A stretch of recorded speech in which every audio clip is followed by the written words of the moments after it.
Hailey, and I'm the host of Hailey's Comments. Hailey's Comments is a talk show about mental wellness. The purpose of this show is to open the conversation and get rid of that stigma and shame about mental illness. We are all in this together. Join us, won't you?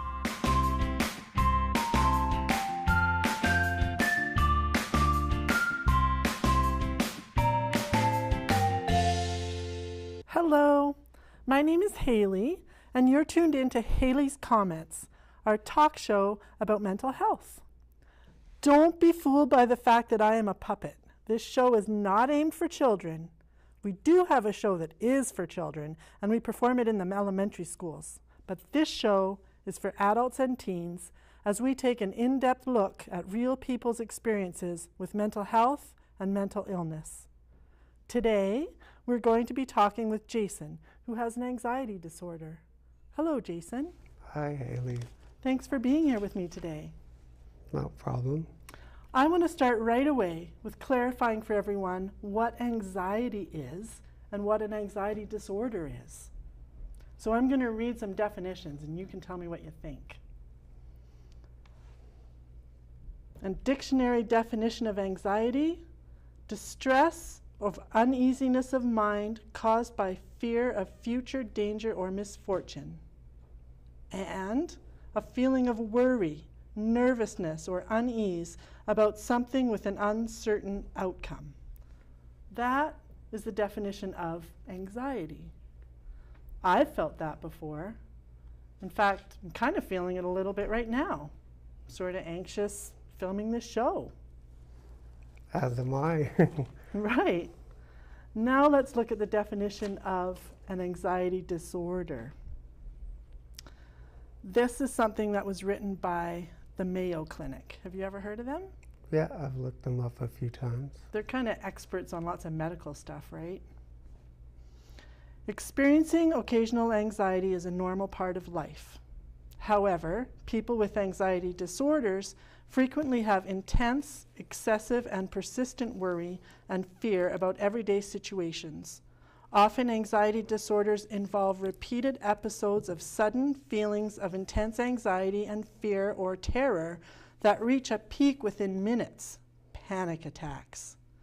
These feelings of anxiety and panic interfere with daily activities, are difficult to control, are out of proportion to the actual danger, and can last a long time.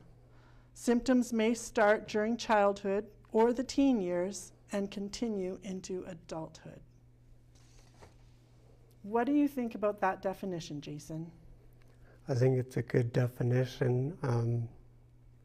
Everybody gets anxious from time to time and feels a bit of anxiety, but as soon as it starts to affect your daily performance and things, then you know it's a sign it's getting a bit out of control. Is that what it's been like for you? Have you felt all those things really bad? Yeah, I've had excessive worry, panic attacks, anxiety attacks, excessive stress make things very difficult to do. Even, you know, coming on the show is making me quite anxious. Right. And so, is there symptoms that are physical as well as psychological to it? Definitely. Yeah? You know, lots of physical symptoms go along with it. Shakiness, cold sweats. This is for, you know, abnormal anxiety when you have the disorder.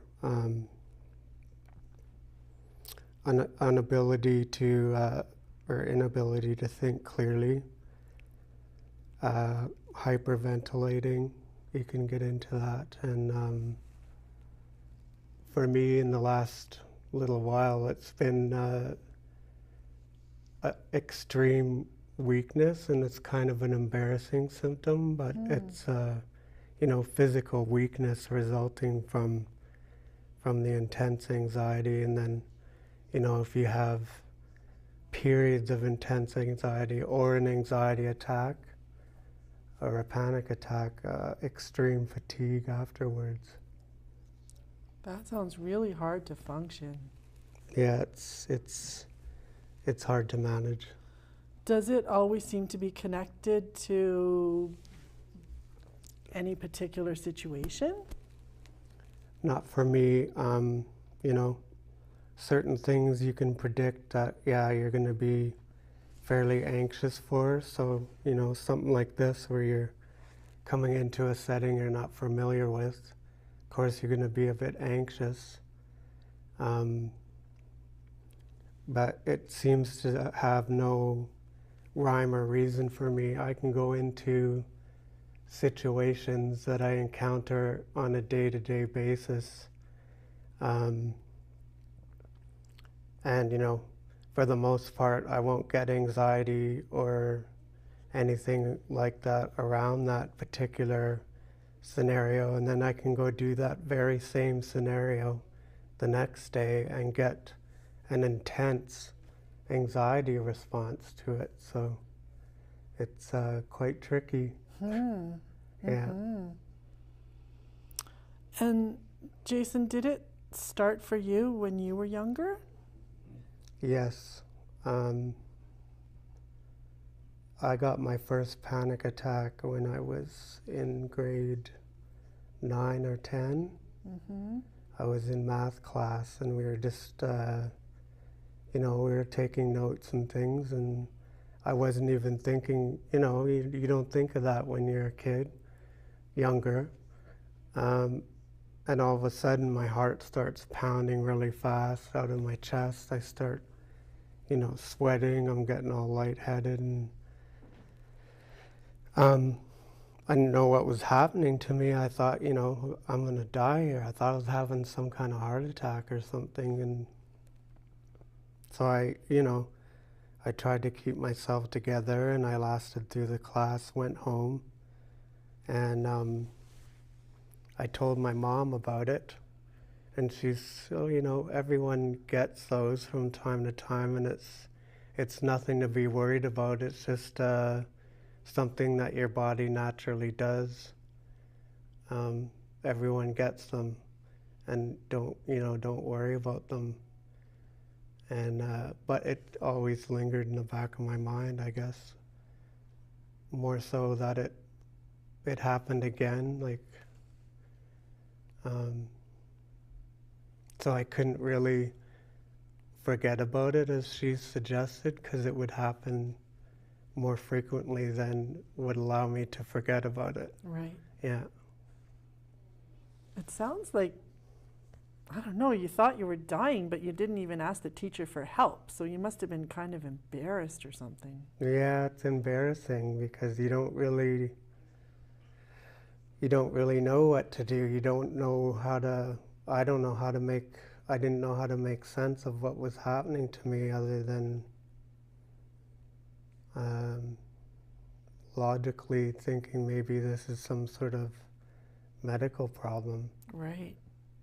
So as it kept getting worse or kept happening more, then what did you do? Did you eventually get some help? You know, I got to be of age where I could buy alcohol and things, and when we went out partying, and it felt really good, and I ended up self-medicating it, and I didn't really talk about it much. Does that mean that you were like taking the alcohol like for it to take care of your symptoms, but you didn't really realize that's what you were doing? Yeah. Right. That's exactly. Using it like a medicine, kind of. Pretty well, yeah. Right. Did you ever see a doctor back then?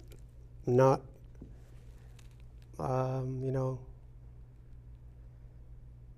yeah, I guess I did, because once I realized that, you know, this is really affecting me, you know, the self-medicating and getting all that confused with what's actually going on with me, you know, it resulted in me having some suicide attempts. And so I told my mom about it one day, and I said, you know, I just feel like I'm done, you know, I don't know I don't know how to make sense of stuff anymore. And so my dad, he's had mental health issues, and he was there, and he said, we need to go in and talk to a doctor about it, and so we did.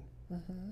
And the doctor asked me a bunch of questions about, how does it affect your daily life, emotionally, physically, that sort of thing. Are you always, like, what's causing you to feel like you want to end your life and that? And I explained to him all these symptoms and how it's really confusing. And so he prescribed me some medication for it, and I kind of went on my way with that.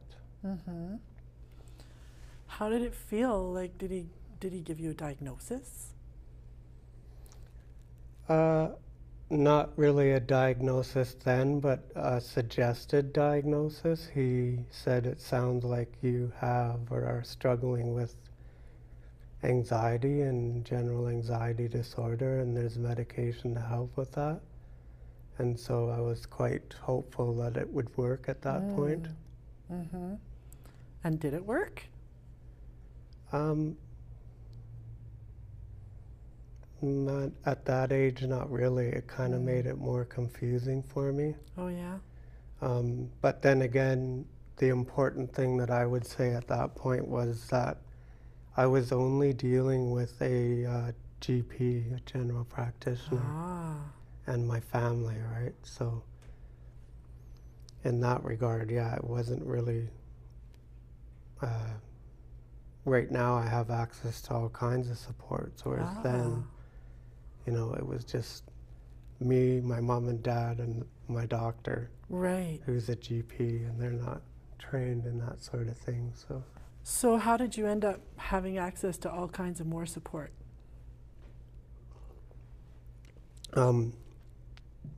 That came about later in life.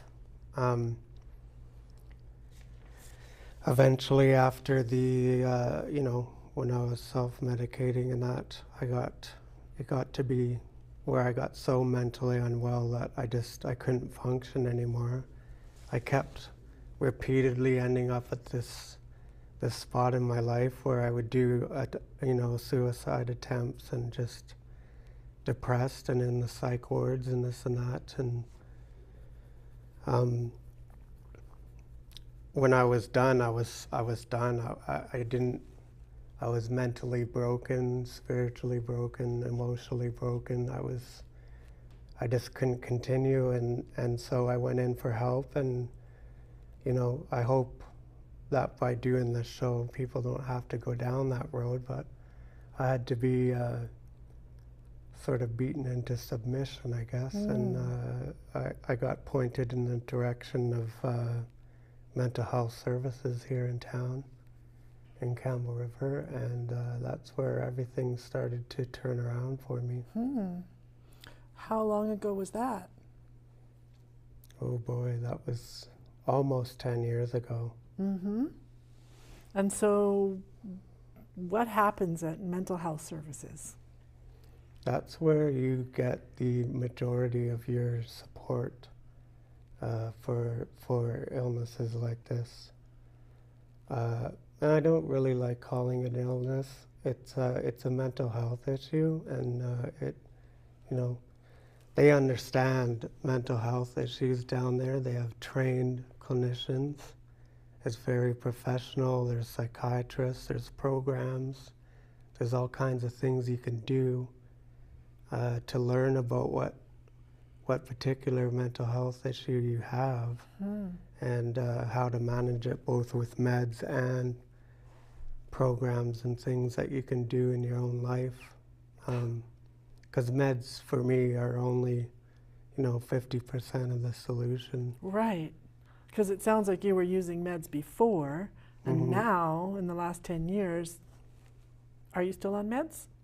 Yes, I still take medication. So you're using medication, but also all kinds of support and services and learning about the problems and how to cope. Yeah. Has that made a huge difference? Big time. one of the, there's two sort of trains of thought that I noticed that going through mental health services and their programs that sort of dominated sort of every support group and things that I've accessed. And that was, the wellness wheel. Can you tell me about that? The wellness wheel is just a pretty simple, basic wheel where there's 5 aspects to your life. Physical, emotional, spiritual, psychological, financial, and vocational. And, they give you little workbooks to sort of have a look at that. And I did work on that at the time and it helped. But I don't on a daily basis sit there and work on it. But it's there in my mind. I sort of keep tabs on how well I'm doing in each area. Because it's kind of like a tire. If one's sort of deflated, you're going to get kind of a bumpy ride. Okay. So I do many things with mental health to manage a lot of those aspects of my life. The main things that I do and that the mental health does for me downtown is manage my psychological and my emotional state, because I don't get the kind of support that I need just talking to anybody. They're trained down there, and they totally understand that you can talk to them about anything and everything, so that they can untwist your thoughts that are always going on in your head, and figure out the emotional connections and all that between your thoughts and your thinking and all that sort of thing. And then of course there's the medication piece, which I've come to not want to do psychological medication with a GP. I just I trust that to my psychiatrist to do. Medical things I'll go in for my GP, but yeah. It sounds like you have a whole team there. I do. I access programs there to manage the other areas of the wellness wheel. Like there's for physical, there's a gym group that goes on 3 days a week. Oh, wow. And I do try to make that. I haven't been going lately, but normally I go there. And they come along with you.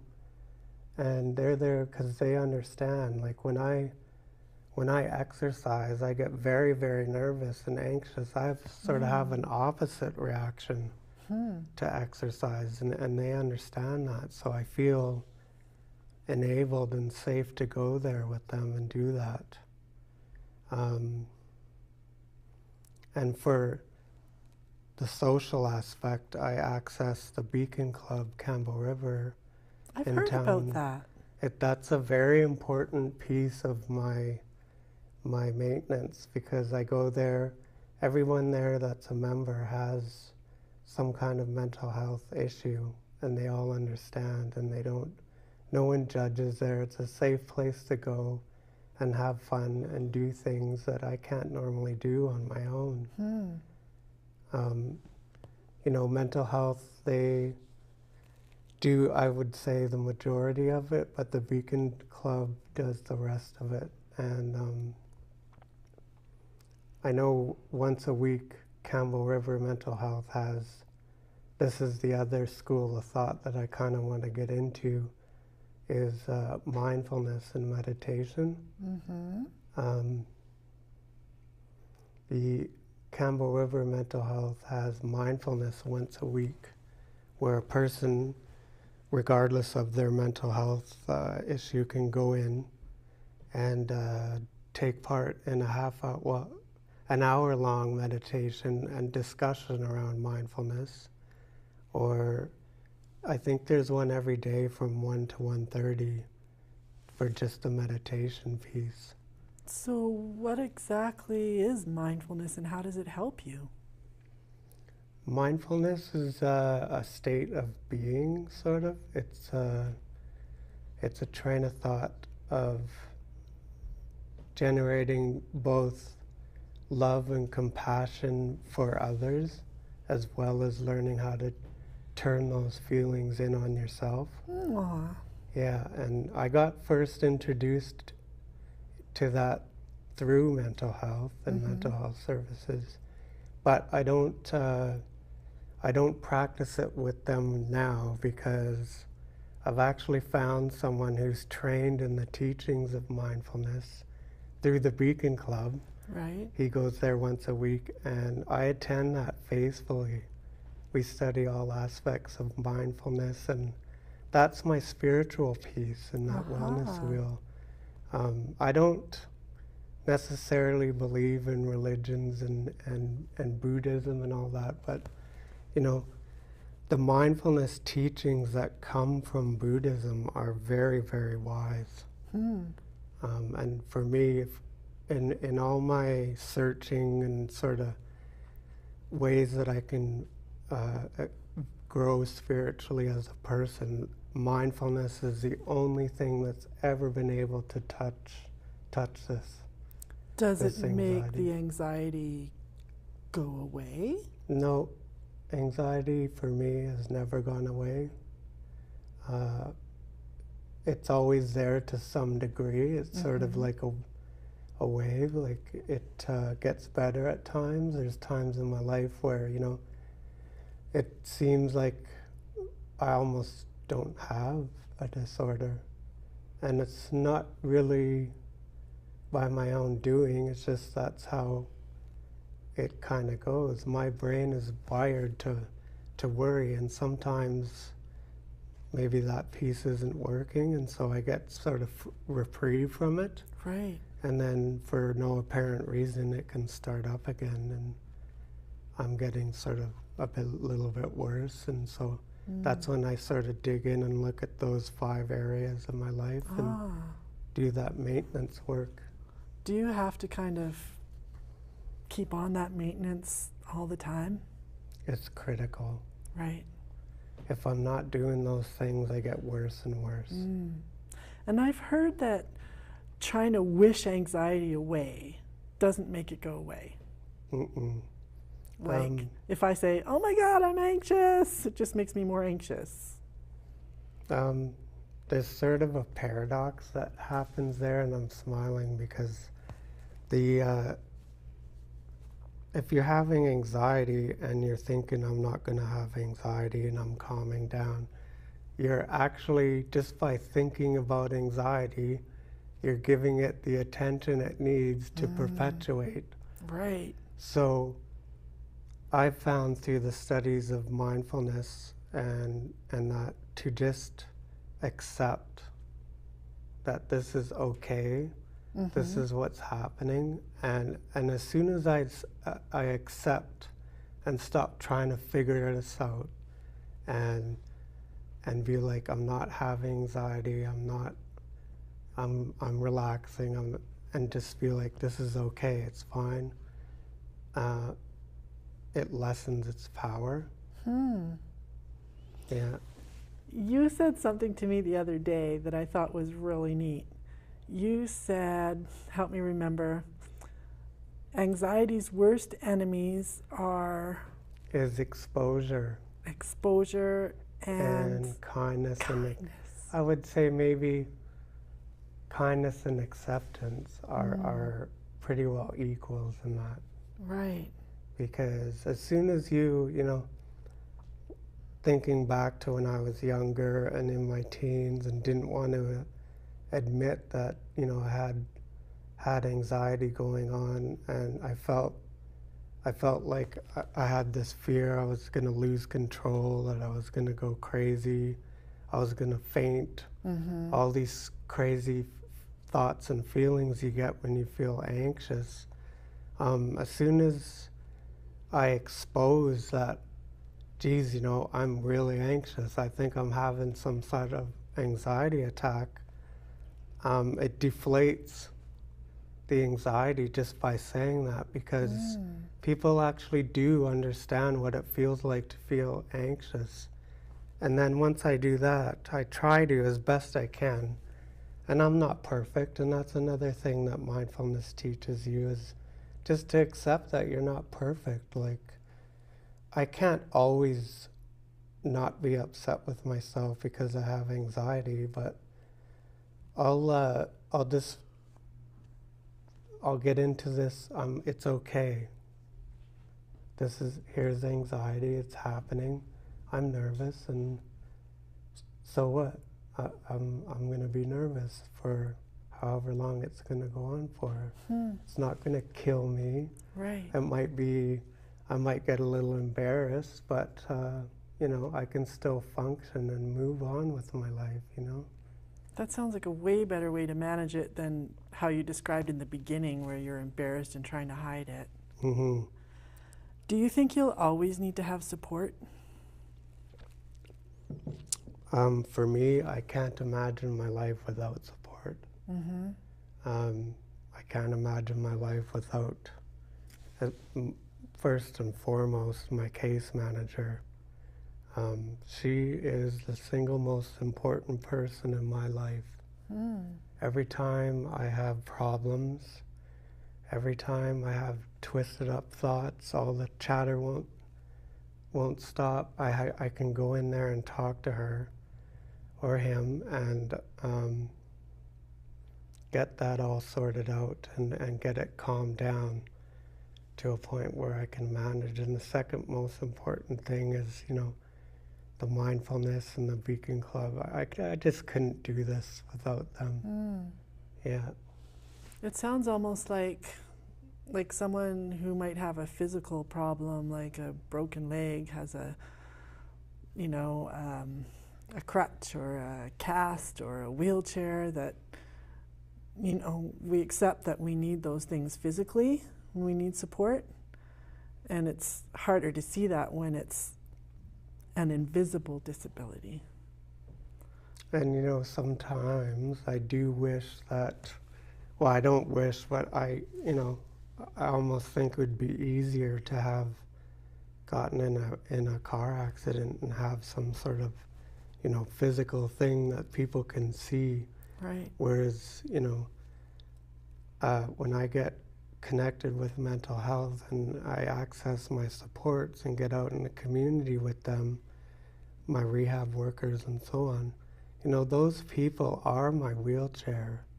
They are my cane, so to speak, that I need to function just like somebody would if they got in some sort of serious accident and had a physical disability. Right. I have one more question for you, Jason. What inspired you to come and talk with me here today? Just to acknowledge the fact that, this is getting to be more and more recognized, and to help perpetuate recognition and awareness of mental health issues.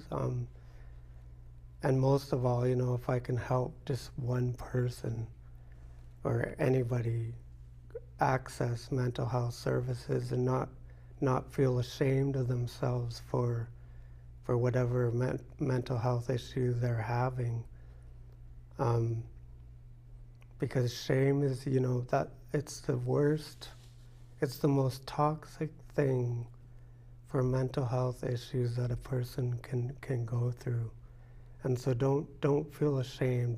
Just go in, access the mental health services, and ask for what you need. And don't ever give up on your dreams, because the universe has a way of aligning your dreams with something that you can manage. I really enjoyed our conversation, and I'm sure other people will get something out of it too. I'm glad you're interested, and I hope that what I say can make a difference in your life.